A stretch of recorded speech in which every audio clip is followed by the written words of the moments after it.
حبل نجاتنا فتمسكي بعراه كي لا نغرقا. هذا كتاب الله أعذب منهل أنعم به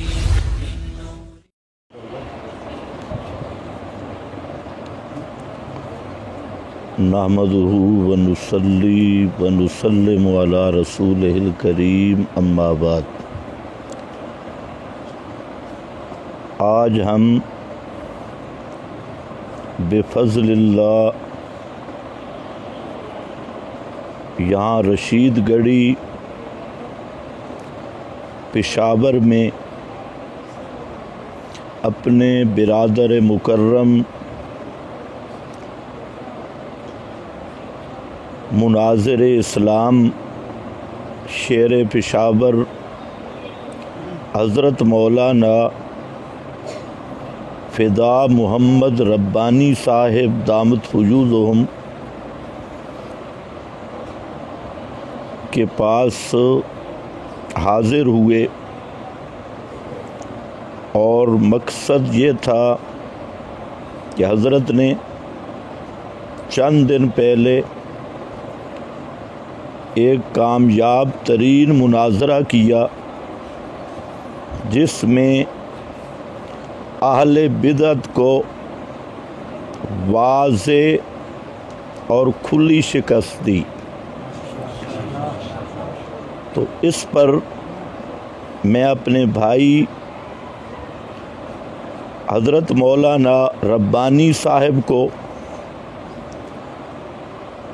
شاباش پیش کرنے کے ساتھ مبارکباد پیش کرتا ہوں،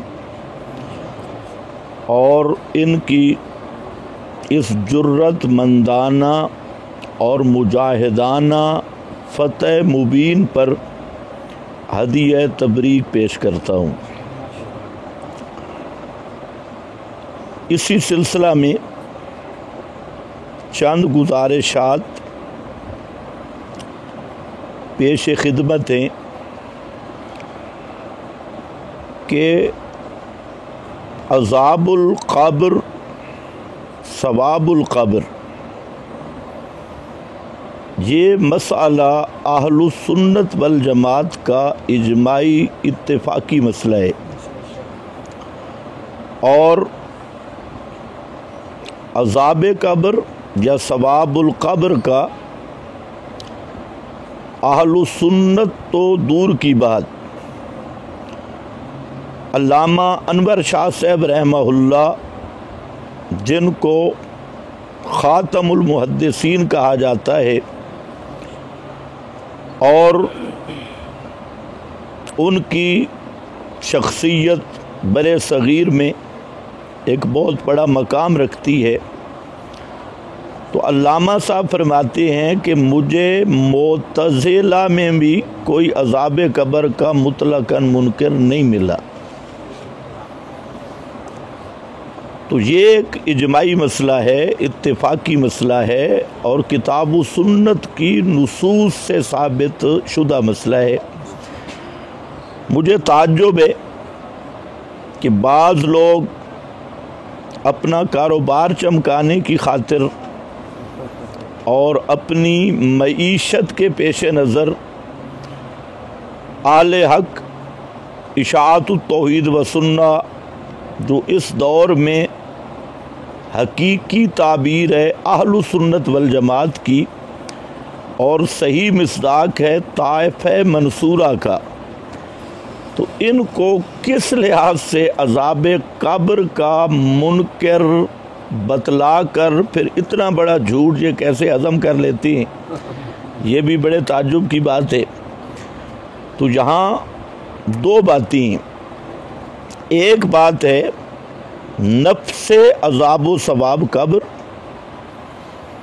تو یہ ایک اتفاقی مسئلہ ہے، اس میں اہل سنت میں تو کسی کا کوئی اختلاف نہیں، اور یہ اہل بدعت چاہے سفید ریش ہوں یا سیاہ ریش اپنے طالب علموں کے سامنے، اپنے سٹیجوں پہ، عوام کے سامنے یہ جھوٹ تو بڑے دھڑلے سے بولتے ہیں کہ اشاعہ توحید والے عذاب و ثواب قبر کے منکر ہیں، لیکن اللہ کے فضل سے آپ نے دیکھا حضرت کا مناظرہ بھی حوالہ ایک بھی پیش نہیں کر سکتے کہ کسی ہمارے مسلم بزرگ نے عذاب و ثواب قبر کا انکار کیا ہو، کسی ایک کا بھی حوالہ پیش نہیں کر سکتے۔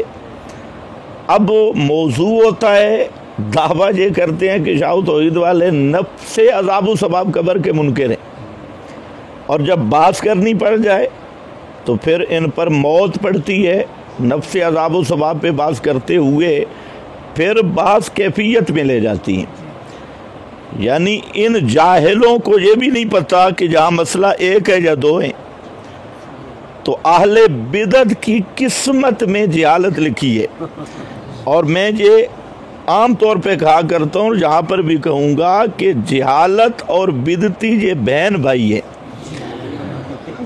یہ ہو ہی نہیں سکتا کہ بدعتی ہو اور جاہل نہ ہو۔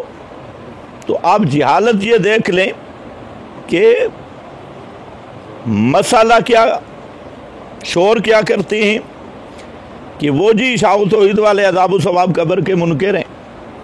تو اب چاہیے تو یہ تھا کہ کوئی ایک حوالہ معتبر پیش کیا جاتا کہ ہمارے کسی بزرگ نے عذاب و ثواب قبر کا انکار کیا ہے، اس پہ ایک حوالہ بھی نہیں۔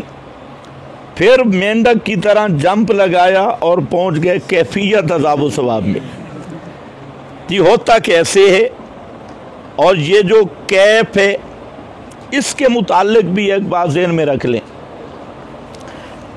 کہ شریعت میں ایک چیز محکم ہے، ایک متشابہ ہے، ان دونوں کا سمجھنا ضروری ہے۔ محکم، متشابہ۔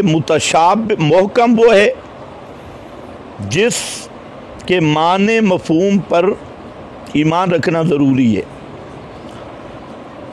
متشابہ وہ ہے کہ جس کا، لمبی تفصیل میں نہیں کرتا، مختصر یہ کہ جس کا معنی یا مراد معلوم نہیں، متعین نہیں، لیکن اس کا ایک ضابطہ ہے کہ پہلی بات تو یہ ہے کہ متشابہ اہل سنت کے نزدیک تفویض ہے، الایمان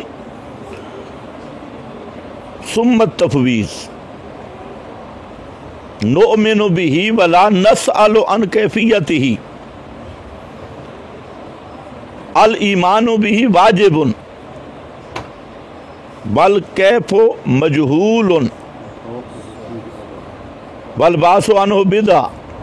یہاں تک ہمارے حضرات نے مختلف الفاظ کے ساتھ عبارتیں لکھی، سب کا خلاصہ یہی ہے کہ ایمان ہے اور معنی ہو معلوم، والکیف مجہول، والبعث عنہ بدعہ، متشابہات کے بارے میں۔ پھر یہ ہے کہ متشابہ کی اگر کوئی آدمی تشریح کرنا چاہتا ہے تو وہاں دو شرطیں ہیں، ایک تو ہے کہ وہ تشریح ظنی ہوگی، قطعی نہیں ہوگی، اور اسے ظنی سمجھا جائے گا، اس کو قطعی طور پہ مراد الہی نہیں قرار دیا جائے گا، اور دوسرا یہ کہ وہ محکم سے نہ ٹکرائے۔ اگر متشابہ کا ایسا معنی کیا جائے جو محکم کے خلاف ہو تو یہ اما الذین فی قلوبہم زیغ فیتبعون ما تشابہ منہ، تو یہ وہ منصوص اہل بدعت کا کام ہے۔ اب ذرا یہ بات سمجھیں کہ جہاں محکم کیا ہے، تین چیزیں محکمات ہیں۔ نمبر ایک، موت۔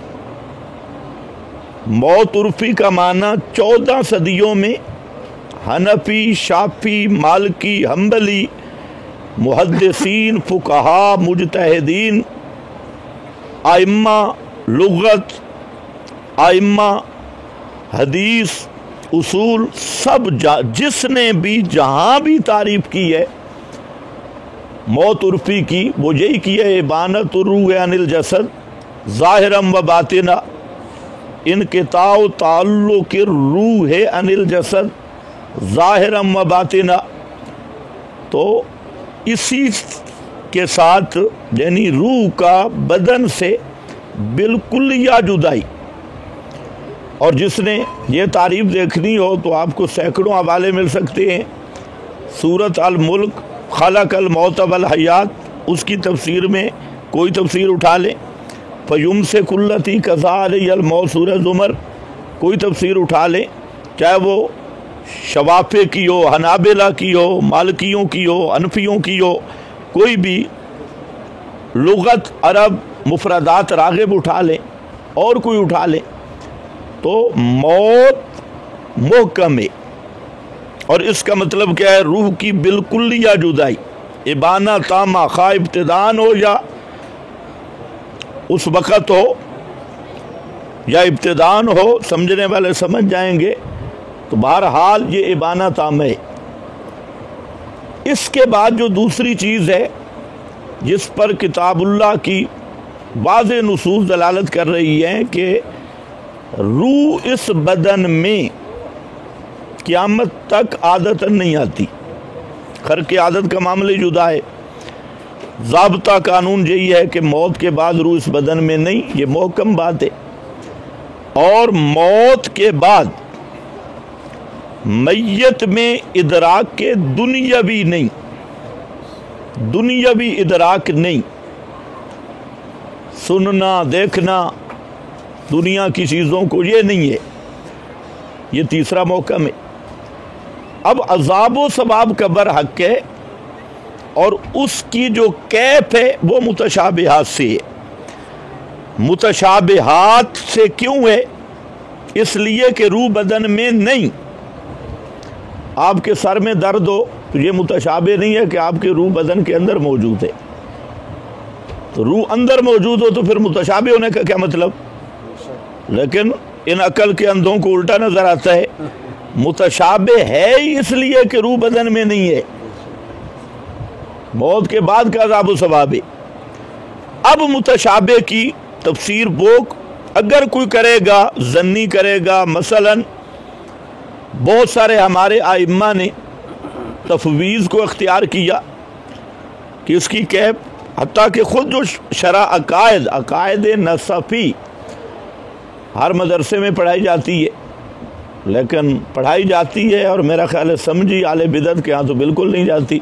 وہاں پر بھی لکھا ہے بما یعلمہ اللہ، یہ صاف لفظ ہیں، بما یعلمہ اللہ. یہ عقائد نصفی جو متن ہے اہل سنت کے عقائد کی کتاب، اس پر سینکڑوں حوالے دیے جا سکتے ہیں کہ انہوں نے کہا کہ یہ کیفیت مفوض اللہ ہے. جس طرح اس کی اور بھی مثالیں، مثلا پل صراط سے گزرنا ہے، تو پل صراط سے جو پرانے بدعتی تھے، ان کے آباء و اجداد موجودہ بدعتیوں کے، تو ان کا بھی یہ نظریہ تھا. اور میں یہ صاف کہہ رہا ہوں کہ یہ جو للہ ڈالے بدعت ہے، خدا کی قسم یہ معتزلہ سے بدتر بد عقل ہے. معتزلہ اتنے بد عقل نہیں تھے جتنے یہ بدتر اور الٹا چور کو سوال کو ڈانٹے. اور پنجابی کی آپ مثال سمجھ نہیں سکیں گے، لیکن چلو چھوڑتے ہیں مثالیں. تو میں یہ عرض کر رہا تھا کہ انہوں نے کیا کہا، معتزلہ نے، انہوں نے کہہ دیا جی یہ کیسے ہو سکتا ہے، پل صراط، جہنم پہ پل، ادق من الشعر، بال سے زیادہ باریک، تلوار سے زیادہ تیز، تو ہمارے اتنے موٹے موٹے پیر کیسے گزریں گے؟ لمبے لمبے پیر، موٹی گردنوں، یہ کیسے گزریں گے؟ انہوں نے کہا بھی ہم نہیں مانتے. ہم نے کہا بھائی پل حق ہے، پل سے مرور بھی حق ہے، کیف کیا ہوگی یہ مفوض اللہ ہے. جو اللہ وہ پل بنا سکتا ہے، جہنم پہ رکھ سکتا ہے، وہ گزار بھی سکتا ہے. اسی طرح رؤیت باری کا مسئلہ آیا کہ اللہ تعالیٰ کا دیدار ہوگا. تو اب یہاں پر بھی پرانے بدعتی آ گئے، ان کے آباء و اجداد، انہوں نے کہا کیسے ہو سکتا ہے دیدار؟ کہ دیدار کے لیے تو شرائط ہیں کہ جو شے مرئی ہے رائی اور مری کے درمیان فاصلہ ہو. یہ رخسار آپ کے آئینہ استعمال کرنا پڑتا ہے، آپ کی آنکھ نہیں دیکھ سکتی، فاصلہ نہیں ہے. دوسرا، دیکھا اس چیز کو جاتا ہے جس کا جسم بھی ہو. تیسرا، دیکھا اس چیز کو جاتا ہے جس کا کسی محل میں استقرار بھی ہو. انہوں نے کہا کہ یہ کیسے اللہ تعالیٰ جسم سے پاک ہے، کسی جگہ میں مکان پکڑنے سے پاک ہے، فاصلوں سے پاک ہے، تو اللہ تعالیٰ کا دیدار کیسے ہو سکتا ہے؟ وہاں پر بھی ہم نے کہا بھائی دیدار حق ہمیں ہوگا، تمہیں نہیں ہوگا. دیدار حق ہے اور اس کی کیفیت کیا ہے؟ مفوض اللہ ہے. اسی طرح وزن اعمال کی بات چلی. انہوں نے کہا جی نماز کیسے تولی جائے گی؟ نماز کے کتنا وزن ہوتا ہے؟ یہ تو اعراض ہیں. اور آگے پوری منطقی فلسفی شیطانی شروع کر دی. منطق فلسفہ آ گیا جی، عارض ہے تے باقی نہیں تے فلاں ہے فلاں ہے. ہمارے اکابر نے کہا بھائی دیکھیں، الوزن یومئذ الحق، وزن حق ہے، باقی کیسے ہوگا؟ اس کی کیفیت مفوض اللہ ہے اور اس کی سینکڑوں مثالیں ہیں. تو عذاب و ثواب قبر کی کیف بھی کیا ہے؟ مفوض اللہ. اب اگر کوئی تشریح کرتا ہے تو وہ تشریح ظنی ہوگی. اس تشریح شرط یہ ہے محکم سے نہ ٹکرائے. عذاب و ثواب قبر کے لیے اگر اعادہ روح مانتا ہے کہ روح بکمالی اس جسم کے اندر موجود ہے تو وہ فیوم سے کلتی محکم کے خلاف ہے. یا عذاب قبر کے لیے وہ کہتا ہے کہ یہ بدن دنیا والوں کا کلام سنتا ہے، ادراک ہے، دیکھتا سنتا ہے، تو پھر صریح محکم کے خلاف ہے. یا عذاب قبر کا یہ معنی کرتا ہے کہ روح نکلی نہیں، جیسے ان للڑوں کے 4 عقیدے ہیں کہ روح نکلی بھی ہے یا نہیں نکلی، تو یہ محکم کے خلاف ہے. تو عذاب قبر کا ایسا معنی کرنا کہ روح اس بدن کے اندر موجود ہے، اور وہ بھی کیسے؟ جیسے گلاس میں پانی ہے، یا ان کی چینک میں چائے ہے، یا ان کی سرمے دانی میں سرمچو ہے. یعنی وہ جو رحمت کائنات کی عبارت کا مفاد یہ ہے، مفہوم یہ ہے کہ اس طرح جیسے مظروف ظرف کے اندر ہے، اس طرح ہے روح کا بدن کے اندر ہونا. بلکہ بعض ان کے بزرگوں نے تو یہاں بھی لکھا ہے جو حیات قیامت کے دن ملنی تھی وہ اب مل چکی ہے. یہ یادگار خطبات وغیرہ میں یہ عقیدہ ہے بڑے بڑے بزرگوں کا. بھئی اللہ نے جو قیامت کے دن دینی تھی، کہتے ہیں ہم اب مان لے تو کیا ہے؟ تو میں نے کہا اب مانو گے تو کافر بنو گے، اور کیا ہے؟ اللہ فرماتے ہیں میں نے قیامت کو دینی ہے، تم کہتے ہیں ہم وہ قیامت والی اب مانتے ہیں، تو پھر کافر نہیں تو کافر کے سر پہ سینگ ہوتی ہے خدا کا مقابلہ کر کے. تو بہرحال میں عرض یہ کر رہا تھا کہ عذاب قبر کا یہ معنی کہ روح بدن کے اندر ہے محکم کے خلاف ہے. مردہ عادتاً سنتا ہے، ادراک دنیاوی ہے، محکم کے خلاف ہے. تعلق تصرف ہے، محکم کے خلاف ہے. اور تعلق تصرف کے کوئی سینگ نہیں ہوتے. تعلق تصرف یہی ہے کہ دنیا والوں کا کلام مردہ سننے لگ جائے. لیکن اب ان بیچاروں کو یہ بھی نہیں پتہ. مجھے پتہ چلا ہے کہ انہوں نے یہ بھی لکھ کے دیا ہم تعلق تصرف نہیں مانتے. جب تصرف نہیں مانتے تو پھر تو سما بھی گیا، رویت بھی گئی، پھر تو استشفاء ہر چیز گئی. تو پھر تو آپ ہمارے شعر کے ہاتھ پہ بیعت کر لیں، جھگڑے ہی ختم ہو جائے، پھر تو بات ہی ختم ہو گئی. لانجے ہی مک گیا، لانجے ہی ختم شو، ختم ہو گیا. اب پھر پیچھے کیا رہ گیا؟ تو اب جو تشریح ہوگی عذاب قبر کی کوئی بھی کرے تو وہ ظنی ہوگی. چاہے روح مال جسد المثالی ہو ظنی ہوگی، چاہے وہ نوع من الحیات قدر ما یتعلم او یتلذذ ظنی ہوگی، خواب و فقط للروح ظنی ہوگی. تو ظنی تعبیرات پہ فتویٰ نہیں لگایا جاتا. یہ فتوے کے عاشق، ان کے فتوے اگر دیکھیں تو انہی کے فتووں میں سے ان کا ایک آدمی بھی مسلمان نہیں بھیجتا. میری کتاب آپ دیکھیں اکابر کا باغی کون، کہ ان کے ہماری ضد میں جو فتوے ہیں اکابر ایک بھی محفوظ نہیں. حضرت نانوتوی سے لے کر مولانا سرفراز تک سب کو انہوں نے قادیانی بنایا ہے اور قسم و قسم کے فتوے لگائے. تو بہرحال خلاصہ یہ ہے کہ عذاب و ثواب کا برحق ہے اور یہ نفس عقیدہ ہے اور اس کی جو تعبیرات ہیں وہ ظنی ہیں. البتہ یہ ضروری ہے کہ محکم سے نہ ٹکرائے. محکم سے ٹکرائے گی تو یہ پھر اما الذین فی قلوبہم زیغ اس کا مصداق ہوگی. تو میں نے مختصر سی یہ بات عرض کی. اب مسئلہ یہ ہے، میرا تو خیال ہے کہ یہ جو مناظرہ کھیلنے والے کھلاڑی ہیں جن کو مناظرہ کا پتہ ہی نہیں ہے، حقیقت بات یہ ہے اور دکھ کی بات بھی ہے، تو میں تو یہ مشورہ دوں گا کہ اس جماعت کے ذمہ دار حضرات، باشرہ حضرات، ذمہ دار حضرات ہوں، یہ جو گھر سے تقریریں رٹا لگا کے آتی ہیں، مناظرہ ہو رہا ہے اور گھر میں بیٹھ کے رٹا لگایا دلیل نمبر 1، دلیل نمبر 2، دلیل نمبر 3، کتاب بدلے تو دلیل بھی بدل گئی، کبھی یہ کتاب آئی وہ آئی، تو دلیلیں جوں دیسی دلیلیں آتی ہیں. تو یہ بیچارے بچے ہیں، بچونگڑے ہیں، ان کو دودھ پینے کی ضرورت ہے، ان کو گھر رکھنا چاہیے. اگر ویسے دودھ مہنگا ہے تو بوتل کا پلا دینا چاہیے. تو یہ چھوٹے چھوٹے جو جن کو میں کہتا ہوں واللہ ان کو نفس مسئلہ کا ہی نہیں پتہ کہ ہمارا جھگڑا ہے کس چیز میں، ماں بن نزاع کا بھی نہیں پتہ. ان کے جو ذمہ دار حضرات ہیں ان سے میں تو یہ سمجھتا ہوں کہ افہام و تفہیم ہونی چاہیے، مسائل کی تنقیحات ہونی چاہیے.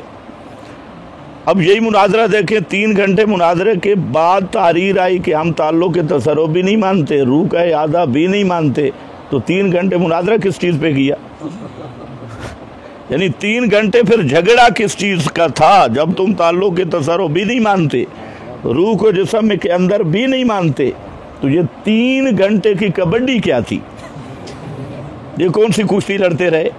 تو اس لیے میری گزارش ہے آپ حضرات سے بھی، ان سے بھی، کہ ان کے جتنے سمجھدار، ان چبلوں سے تو بات کرنے کا مطلب ہی کوئی نہیں. ان کا دین مقصد نہیں ہے، ان کا مقصد ہی اپنی شہرت، امت کو لڑاؤ، 10-12 فتوے لگاؤ اور شہرت حاصل کرو. ان کے ذمہ دار آدمی ہو، عالم ہو، اس سے آپ پہلے افہام و تفہیم کرے، تنقیحات ہوں کہ مسئلہ اختلافی کہاں تک ہے، اور اگر وہ فروعات میں سے ہے تو آج جو امت پر وقت ہے فروعات میں لڑنے کا ہے ہی نہیں.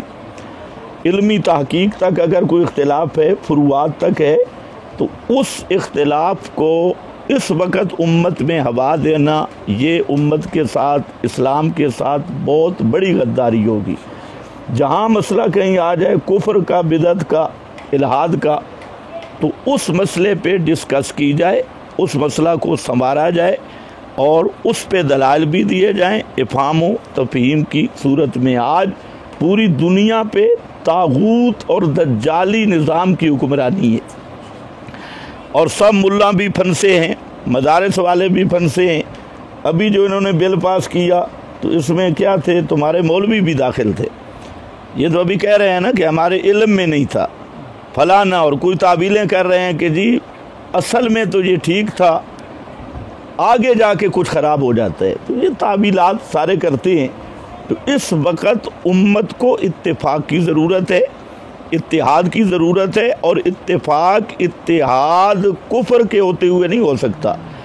اتفاق اور اتحاد ہوگا کتاب و سنت پر، قرآن و سنت کے جو اصل بنیاد ہے اس پر. تو تمام علماء کو اس کا غور و فکر بھی کرنا چاہیے اور اس کے بارے میں سوچنا بھی چاہیے. اور یہ جو کھلاڑی آگے کیے ہوئے ہیں جن کا مقصد صرف فساد فی الدین، فساد فی الامہ ہے، ان کو بھی تھوڑا ان کی زبان بندی بھی کرنی چاہیے.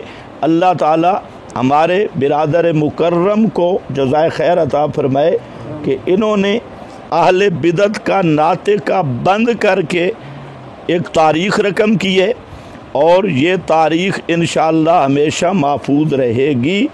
اللہ تعالیٰ آئندہ بھی آل حق کو اس طرح کی فتوحات سے نوازے اور اہل باطل کو اپنی جہالت پر غور و فکر کر کے عبرت حاصل کرنے کی توفیق عطا فرمائے۔ بآخر دعوانا الحمدللہ رب العالمین۔ جزاکم اللہ خیر۔ بسم اللہ الرحمن الرحیم۔ ہم جماعت کی حیثیت سے اور انفرادی حیثیت سے اپنے بڑے اور اس وقت کے اکابرین میں جو اکابر ہے اور محققین ہے، متکلم علی الاطلاق اور مناظر اسلام علامہ صاحب اور ان کے ساتھ جو ٹیم آئی ہوئے ہے، دل سے مشکور اور ممنون ہو۔ اور ابھی کا بات نہیں، تقریباً سن 2012 16 فروری سے لے کر سن 2022 20 ستمبر تک، ابھی 26 27 ستمبر ہے، انہوں نے ہمارے سرپرستی کیا ہے اور ہر قسم کے تعاون کیا ہے، ہر موقع پر، ہر مکان پر اور ہر زمان میں۔ ہم ان کے لیے دل سے دعا گو ہیں کہ اللہ تعالیٰ ان کو اور ان کے ٹیم کو دنیاوی جو کسی قسم کے آفات اور مصیبتیں ہے ان سے بچائے، اور اللہ تعالیٰ ان کے مال، جان، اولاد، علم اور گھر سارے لوازمات میں خیر و برکت عطا فرمائے۔ اور ہمارے جماعت اشاعت التوحید و سنت کی طرف سے بھی ہم شکریہ ادا کرتے ہیں۔ اور اسی طرح انہوں نے جو افہام تفہیم کے بعد کیا ہے، ہم ان کے ساتھ مکمل متفق ہے۔ فریق مخالف کے جماعت کے کسی ساتھی نے اگر اس کے حوالے سے گفتگو کرنا چاہتے ہیں، ہم حاضر ہیں، اور انشاءاللہ ہمارا مقصد رضا الہی ہے اور مسائل خلافیہ میں اتفاق لانا ہمیں مقصد ہے۔ انشاءاللہ ہمیں تیار ہے، جو ساتھی ہے ان کے رابطہ کر کے انشاءاللہ ہم تیار ہے انشاءاللہ۔ اور حضرت صاحب کا جو بات ہی کیا ہے ہم ان سے متفق ہے۔ ھذا وآخر دعوانا الحمدللہ۔